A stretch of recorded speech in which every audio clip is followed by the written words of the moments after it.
Bismillahirrahmanirrahim. Assalamualaikum warahmatullahi wabarakatuh.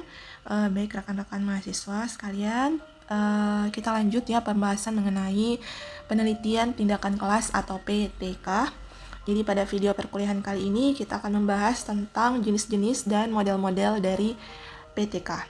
Nah, untuk jenis-jenis PTK ini terbagi menjadi 4, ada PTK diagnostik, partisipan, empiris, dan eksperimental. Jadi ini adalah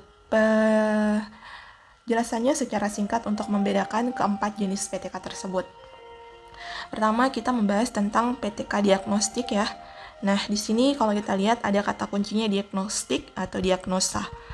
Kalau kata diagnosa rasanya tidak asing dan mungkin sering kita dengar dalam dunia kedokteran, mungkin ya biasa dokter melakukan diagnosa terhadap pasien dan pasti kita mengerti bersama apa itu proses diagnosa. Jadi kalau sedikit cerita, kalau di dunia kedokteran biasa seringkali dokter itu menghadapi berbagai pasien dengan masalah kesehatannya masing-masing. Nah, sebelum dokter melakukan penyelesaian terhadap masalah kesehatan pasien tersebut, baik berupa pemberian resep obat ataupun terapi dan lain sebagainya, dokter terlebih dahulu melakukan tahapan-tahapan diagnosa dimulai dari wawancara terhadap pasien, kemudian dilakukan tes fisik atau tes-tes lainnya, observasi lainnya yang dibutuhkan sebagai bahan informasi sebelum menyimpulkan bahwa apa sebenarnya penyebab masalah kesehatan dari si pasien ini dan kira-kira penyelesaian dari masalah kesehatan ini dalam bentuk obat, terapi, atau lain sebagainya itu seperti apa. Itu sedikit cerita ya kalau diagnosa dalam dunia kesehatan. Nah, di sini mirip dengan yang ada di dunia kesehatan pada bidang pendidikan PTK diagnostik. Di sini guru melakukan diagnosa, jadi atau diagnosis. Jadi diagnosis yang dilakukan oleh guru di sini tentunya berbeda karena diagnosis yang dilakukan oleh guru adalah terhadap masalah yang muncul di dalam kelas atau masalah yang muncul dalam proses pembelajaran di dalam kelas. Jadi di sini peneliti atau guru menempatkan diri pada situasi yang terdapat di dalam latar penelitian, ya ini di dalam kelas. Nah, untuk tidak bingung contohnya misalkan ya, ada masalah, ada konflik atau pertengkaran antar siswa di suatu kelas. Nah, untuk bisa mengatasi masalah tersebut, guru atau peneliti harus terlebih dahulu mengamati tindakan-tindakan keseharian siswa tersebut. Kemudian dari hasil pengamatan itu baru kemudian bisa mendiagnosis kira-kira apa sebenarnya masalah atau akar masalah atau sumber dari adanya konflik masalah antar siswa ini. Setelah diketahui akar masalah, sumber masalahnya, kemudian barulah guru bisa mengetahui jika masalahnya seperti itu, kira-kira penyelesaiannya seperti apa, bentuk pencegahannya seperti apa. Kurang lebih seperti itu ya dalam PTK diagnostik. Jadi dalam PTK diagnostik, peneliti atau guru mendiagnosa dan memasuki situasi yang terdapat di dalam latar penelitian dalam hal ini, yaitu di dalam kelas. Kemudian yang kedua, PTK partisipan. Nah, di sini kata partisipan kita jadikan kata kunci agar gampang diingat. Partisipan berarti partisipasi. Ada partisipasi di sini yang dituntut. Jadi pada PTK partisipan ini peneliti terlibat langsung dalam proses penelitian sejak awal sampai dengan hasil penelitian berupa akhir. Jadi sejak perencanaan penelitian, peneliti senantiasa terlibat. Selanjutnya, peneliti memantau, mencatat, dan mengumpulkan data, lalu menganalisa data, serta berakhir dengan melaporkan hasil penelitiannya. Intinya dari awal sampai akhir itu peneliti ataupun guru dalam hal ini sebagai peneliti selalu terlibat. Jadi ini adalah kata kunci dari PTK partisipan. Kemudian yang ketiga ada PTK empiris. Nah, yang ditekankan dalam PTK empiris ini ialah apabila peneliti berupaya melaksanakan suatu tindakan atau aksi dan mencatat setiap kata kuncinya mencatat setiap apa yang dilakukan dan apa yang terjadi selama tindakan berlangsung. Jadi kunci dari PTK empiris ini adalah adanya pencatatan ataupun pembukuan dari setiap tindakan dan apa yang terjadi setelah tindakan dilakukan oleh guru atau peneliti kepada siswa di dalam kelas. Kemudian yang terakhir ada PTK eksperimental. Ada kata eksperimen di sini. Eksperimen artinya percobaan. Ini kita jadikan tolak ukur, kata kunci juga supaya mudah diingat. Jadi pada PTK eksperimental ini adalah PTK diselenggarakan dengan berupaya menerapkan berbagai teknik atau strategi secara efektif dan efisien di dalam suatu kegiatan pembelajaran. Jadi intinya di sini pada kegiatan belajar mengajar itu sebagai guru dimungkinkan untuk menerapkan lebih dari satu strategi atau teknik yang ditetapkan untuk mencapai tujuan pembelajaran. Jadi dari berbagai teknik atau strategi atau metode yang kita lakukan dalam satu proses pembelajaran itu, kita amati kira-kira mana yang lebih efektif, mana yang lebih efisien. Jadi dengan diterapkannya PTK eksperimental ini, diharapkan peneliti ataupun guru dapat menentukan cara mana, metode mana, atau strategi mana yang paling efektif dalam rangka mencapai tujuan pembelajaran.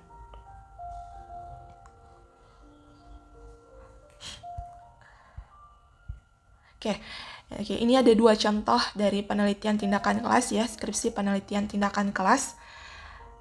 Yang pertama dulu kita bahas, ini ada deskripsi salah satu mahasiswa PGMI IAIN Metro.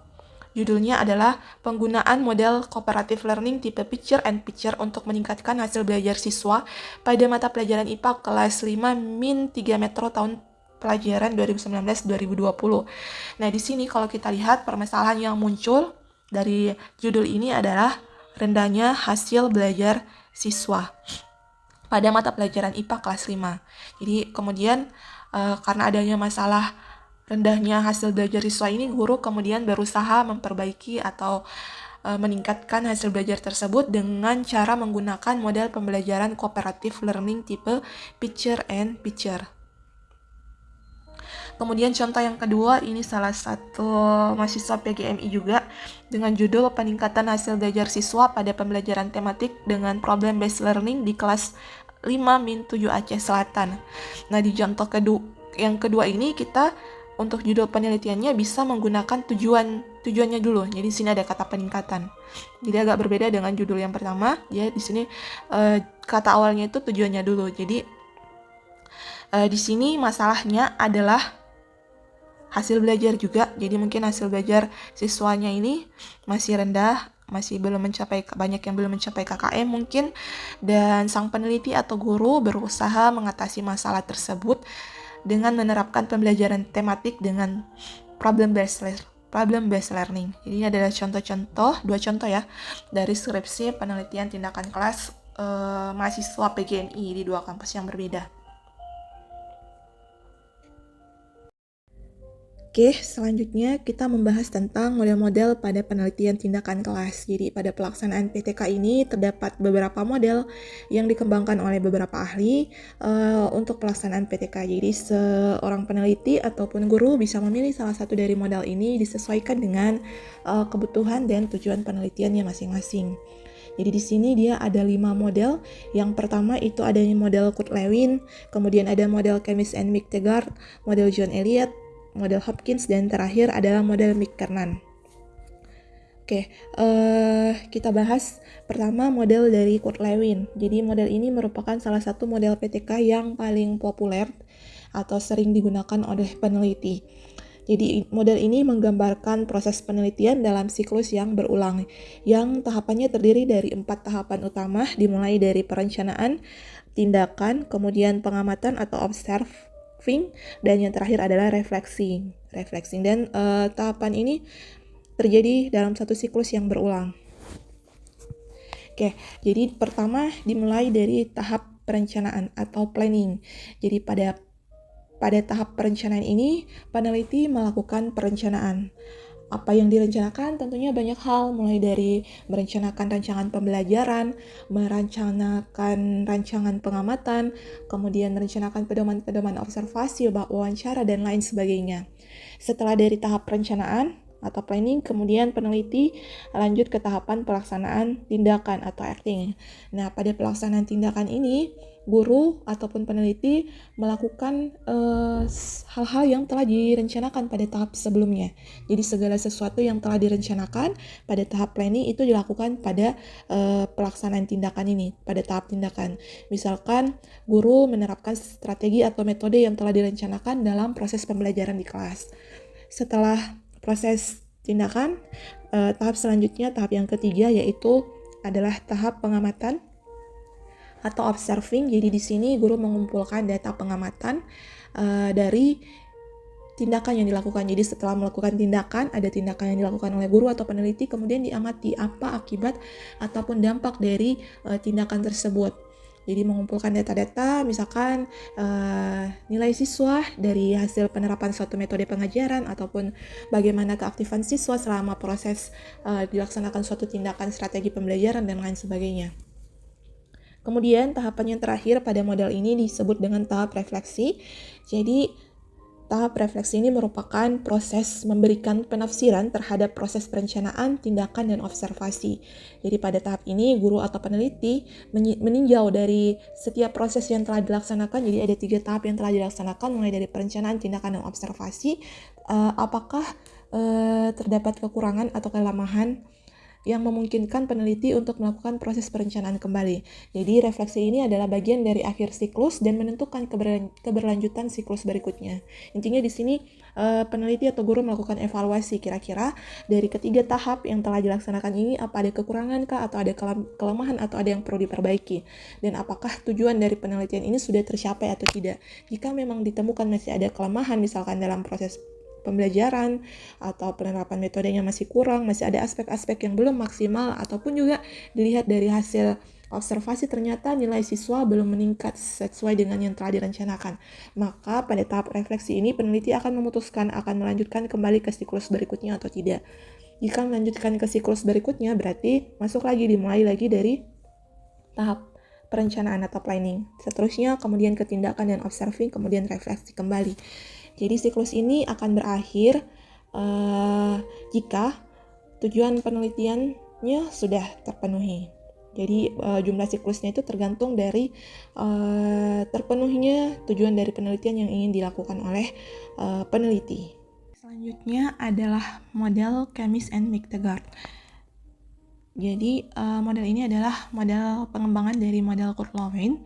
Kurt-Lewin yang tadi kita bahas, komponen prosesnya sama dengan modelnya Kurt and Lewin. Bedanya adalah penyatuan proses, tindakan, dan observasi pada waktu yang sama. Jadi pada model ini komponen tindakan dan observasi dilakukan pada waktu yang sama. Artinya ketika tindakan dilaksanakan, maka saat yang sama pengamatan juga dilakukan. Jadi model ini berpandangan bahwa proses tindakan dan pengamatan itu tidak bisa dipisah, harus disatukan dan dilakukan pada waktu yang bersamaan.